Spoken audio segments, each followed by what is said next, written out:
Siapa yang tahu hari ini kita mau belajar apa?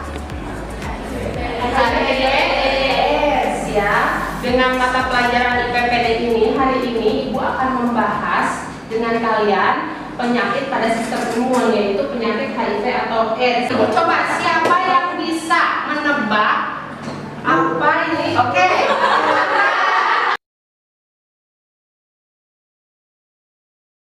Itu apa nih? Gambar apa nih?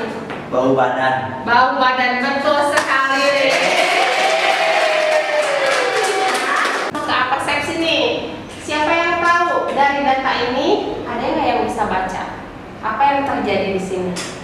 Coba acungkan tangannya. Ibu izin menjawab ya. Jadi dimaksud data HIV di Indonesia. Jadi di Afrika itu paling tertinggi jumlah yang punya penyakit HIV itu, yaitu 25,7 juta. Tetapi kan jatuh di Asia Tenggara. Jumlah yang penyakit HIV itu yaitu 3,8 juta. Termasuk banyak juga ya Bu ya di Indonesia itu. Betul sekali ya Mutia tadi. Jadi kita ini kan tinggalnya di Indonesia. Indonesia ini merupakan bagian dari kawasan Asia Tenggara, di mana jumlah HIV-nya itu sampai 3,8 juta. Artinya ini sangat tinggi sekali gitu, dan ini menjadi permasalahan untuk kita semua. Makanya kalian Ibu ajak untuk mempelajari HIV. Tujuan pembelajaran hari ini ada sekitar 5 tujuan pembelajaran. Yang pertama itu kita akan membahas mengenai pengertian dari HIV ya. Yang kedua itu gejala dari HIV.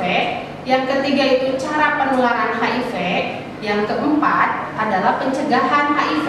Dan yang terakhir cara dan hasil pemeriksaan HIV. Seperti itu ya anak-anak semua. Ya. Baik, selanjutnya Ibu akan menjelaskan hal apa saja yang akan kalian lakukan hari ini. Yang pertama yaitu kalian akan Ibu bagikan LKPD atau lembar kerja yang harus kalian diskusikan dengan kelompok masing-masing, lalu kalian harus mempresentasikan. Yang kedua yaitu kalian harus menonton video pembelajaran dengan link YouTube yang sudah Ibu cantumkan berikut. Dan yang terakhir kalian harus mengikuti kuis interaktif yang dikerjakan di web Telegram ya. Kalian sudah punya semua kan akun Telegramnya? Sudah. Ya, siapa yang di sini bisa melihat, memahami dari diagram tersebut? Siapa?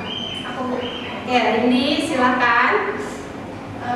kayaknya itu resiko penularan pada lelaki sama lelaki itu meningkat sebanyak 22 kali dibandingkan yang transgender. Kalau yang transgender itu cuma 12 kali. Ya, jadi sekarang Ibu ingin meminta kalian untuk duduk per kelompok sesuai dengan kelompok yang sudah kita bagi kemarin. Ada 3 kelompok. Kelompok pertama yaitu kelompok HIV, kelompok kedua yaitu kelompok AIDS, dan kelompok ketiga yaitu kelompok CD4.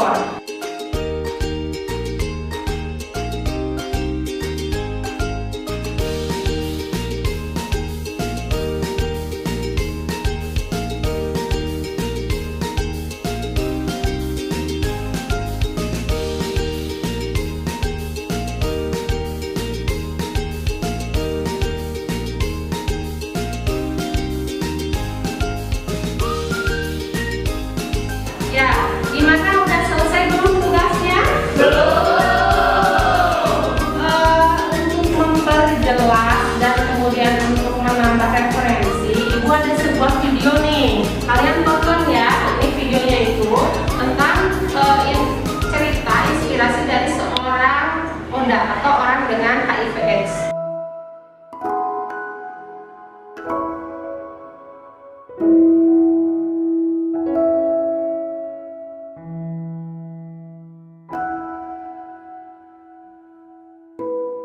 Assalamualaikum, nama saya Sakti Ageng Wiratama.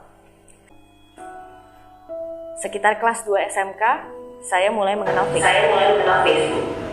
Di situ pula saya diperkenalkan dengan yang namanya cinta. Dibilang saya ganteng, lucu, dan termasuk itu dia dalam berpacaran.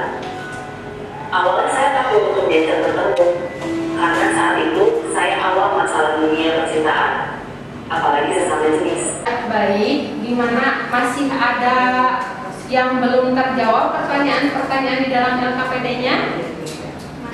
Masih ya, belum ya. Nah, Ibu akan sedikit membahas sekilas saja karena kalian juga sudah bisa baca di bahan ajar mengenai materi HIV. Yang baik, kita mulai untuk menyajikan hasil karya atau presentasi dari siswa ya. Kalian siapa di sini yang mau mulai untuk mempresentasikan di urutan pertama ini, di diagram yang pertama ini? Siapa yang mau? Silakan angkat tangannya kemudian berbicara. Kelompok HIV, Bu. Silakan Devina untuk mempresentasikan hasilnya. Sambil berdiri bisa? Baik Bu, di sini saya akan menjelaskan mengenai diagram 1, yaitu distribusi penderita HIV baru berdasarkan populasi resiko secara global. Penyebab HIV disebabkan oleh populasi lain dengan persentase angka mencapai 46%. Kemudian diagram kedua, yaitu peningkatan risiko tertular HIV di antara populasi berisiko di tahun 2018. Peningkatan risiko tertular HIV tertinggi disebabkan oleh lelaki seks dengan lelaki dan orang yang memakai narkoba suntik. Keduanya mencapai 22 kali penularan. Kemudian ada diagram 3, yaitu faktor risiko tertinggi disebabkan oleh heteroseks, yaitu mencapai 70%. Oke, terima kasih Devina. Boleh kasih aplaus untuk temannya. Siapa di sini yang mau menjawab mengenai nomor 1 dan nomor 2 ya, mengenai masalah yang terjadi dan gejala apa yang ditimbulkan? Saya Bu, saya Ani dari kelompok Sidikor akan menjawab pertanyaan. Ya, silakan. Masalah yang ditemukan menurunnya kekebalan tubuh manusia akibat virus HIV yang menginfeksi sel darah putih. Ya. Kemudian yang kedua ada gejalanya. Gejala mayor A, berat badan menurun lebih dari 10% dalam 1 bulan. B, diare kronis yang berlangsung lebih dari 1 bulan. C, demam berkepanjangan lebih dari 1 bulan. D, penurunan kesadaran dengan gangguan neurologis. Yang kelima, demensia atau HIV. Oke, terima kasih Ani, baik sekali jawabannya. Nah, teman-teman semua, kita lanjut lagi ke pertanyaan yang ketiga, keempat, dan kelima. Siap ya kelompok S? Ya, siap. Oke, siapa di kelompok yang mau menjawab? Saya Bu. Silakan Fani. Cara penularan HIV dapat ditularkan melalui pertukaran berbagai cairan tubuh dari orang yang terinfeksi, seperti darah, ASI, dan cairan vagina. HIV juga dapat ditularkan dari seorang ibu ke anaknya selama kehamilan dan persalinan. Ya, terima kasih Fani atas jawabannya, baik sekali. Boleh beri ongkos buat 3 kelompok yang pintar-pintar ini.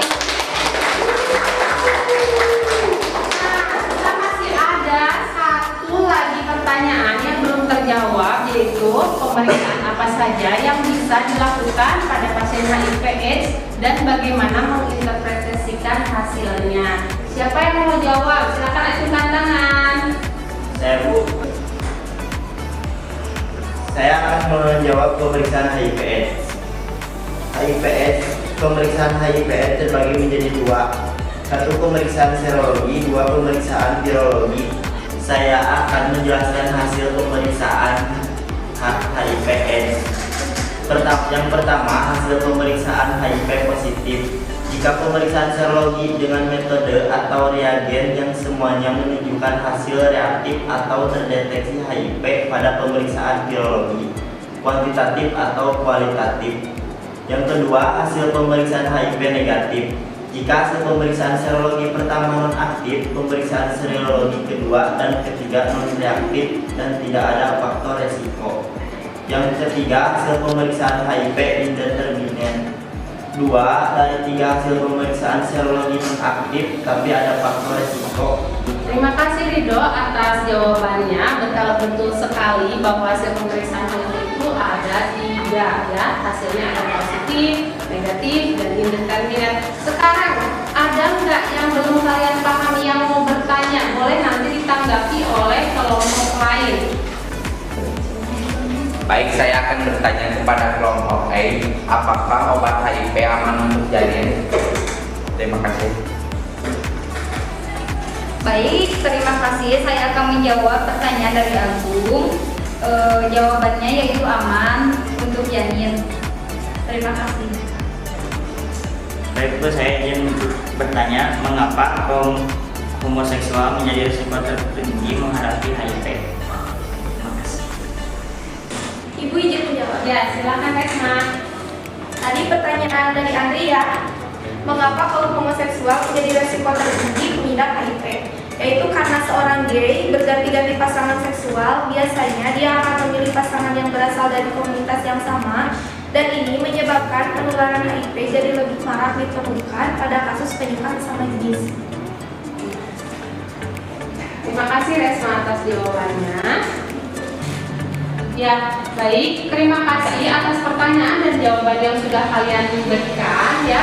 Jawabannya memang sudah bagus, namun ada beberapa yang harus Ibu luruskan ya. Tadi pencegahannya dengan cara mengkonsumsi obat ARV ya. Kemudian apakah aman obatnya? Tentu saja aman karena sudah teruji. Tapi pada ibu hamil dengan kehamilan muda gitu ya, di bawah 3 bulan, itu tetap harus berkonsultasi dengan dokter kandungan agar pengobatannya tepat.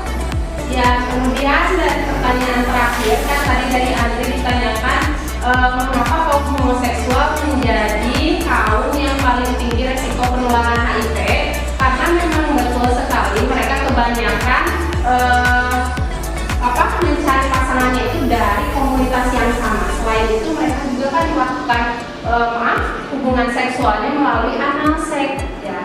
Dan anal seks inilah yang menjadi penyebab HIV tersebut, karena berhubungan anal seks ini akan mempermudah untuk terjadinya lecet di anus, dan lecet itu menjadi pintu masuk dari virus HIV dari pasangannya. Semangat ya, Ibu kasih jargon, jangan lupa 12S/2 di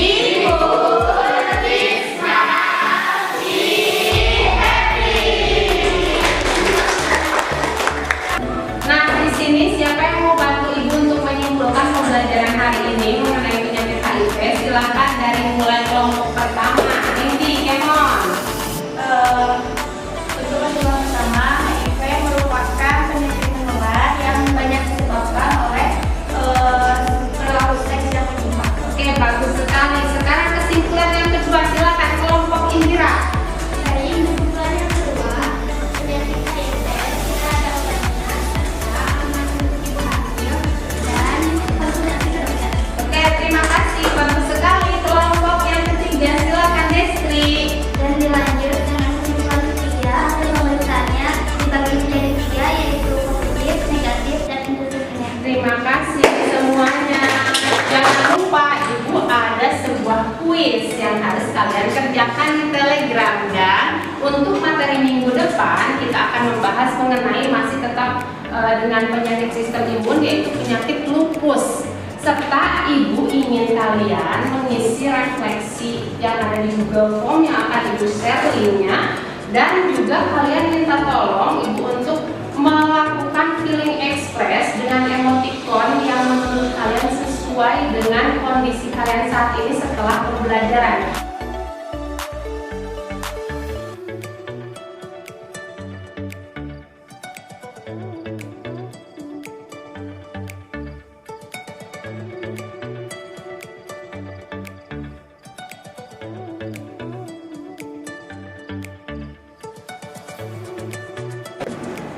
Ya, sekarang kita sudah ada di penghujung materi, sudah selesai, kesimpulan sudah. Jadi Ibu minta kepada Andri untuk menutup pembelajaran dengan doa ya.